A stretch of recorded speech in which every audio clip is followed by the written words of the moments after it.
न पक्ष की बात न विपक्ष की बात, हम करेंगे निष्पक्ष बात। आपकी बात, जन जन की बात, लोकतंत्र के चौथे स्तंभ की बात।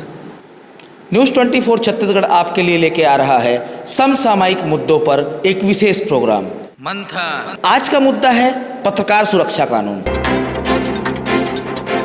देश को आज़ाद हुए आज 73 साल होने को है। लोकतंत्र का चौथा स्तंभ मीडिया, क्या उसे आज तक किसी कानून की जरूरत नहीं रही?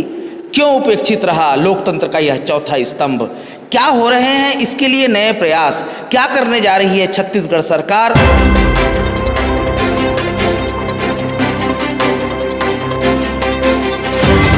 मीडिया के लिए आइए इस विषय में बात करते हैं। पत्रकार सुरक्षा कानून के विषय में बात करते हैं महासमुंद प्रेस क्लब के चेयरमैन श्री आनंदराम साहू जी से।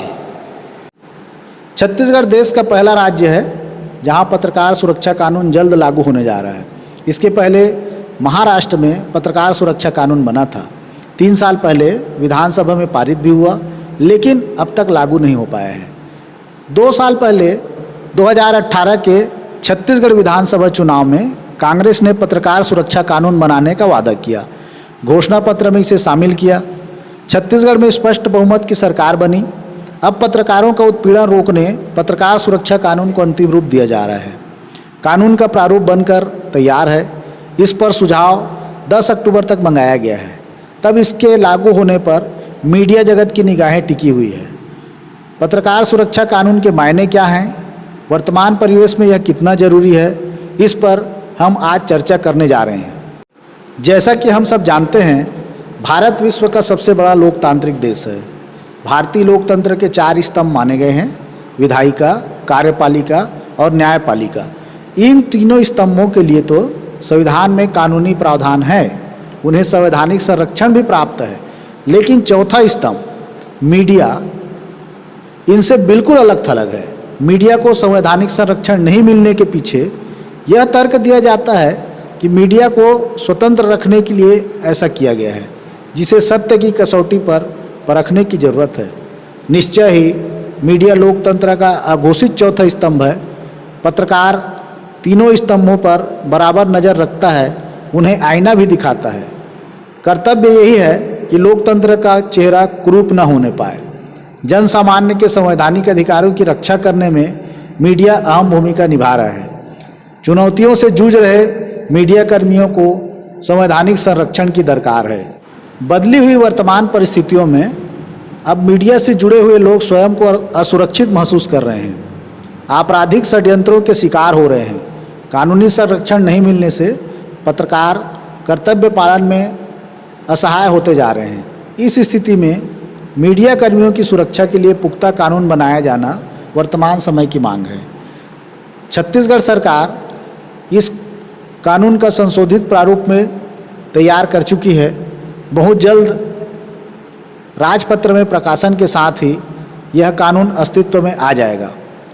तब कानून की बारीकियों पर मंथन किया जा रहा है।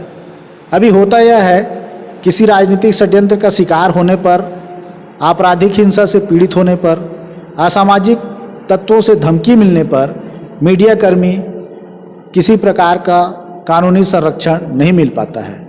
और तो और मीडिया संस्थान भी अपने ही संवाददाता मीडिया कर्मी को पत्रकार मानने से ही इनकार कर देते हैं। प्रशासनिक स्तर पर भी जायदेतियाँ कम नहीं होती है। ऐसे में अभिव्यक्ति की स्वतंत्रता को कानूनी संरक्षण नहीं मिल पाता है।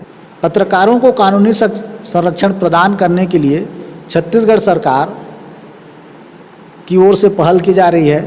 इसके लिए जिला स्तर पर पत्रकार सुरक्षा समिति और राज्य स्तर पर पत्रकार सुरक्षा प्राधिकरण गठित करने का निर्णय लिया गया है, जहां मीडिया से जुड़े हुए जमीनी कार्यकर्ता, हाकर से लेकर संपादक तक और स्ट्रिंगर से लेकर एंकर तक सबकी सूची बनेगी।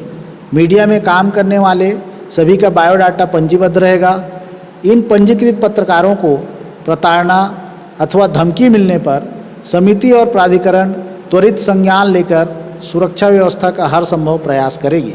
सुरक्षा कानून के लागू हो जाने से पत्रकारों को दुर्भावनावश फर्जी मुकदमा में फंसाए जाने पर भी विराम लग सकेगा।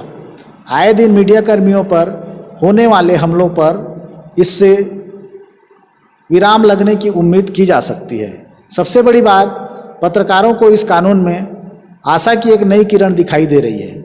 देखना होगा कि अपनी घोषणा पर सरकार कब तक अमल करती है। पत्रकार सुरक्षा कानून पर इस समय मंथन जारी है। छत्तीसगढ़ में स्वतंत्र पत्रकारिता का सुरक्षित वातावरण कब तक बनता है, यह फिलहाल भविष्य के गर्भ में है। इतना जरूर है कि छत्तीसगढ़ पत्रकार सुरक्षा कानून लागू करने वाला देश का अव्वल राज्य बनने की दिशा में अग्रसर है। हम अगले अंक में समसामयिक एक नए विषय पर मंथन करने फिर हाजिर होंगे। तब तक के लिए इजाज़त दीजिए।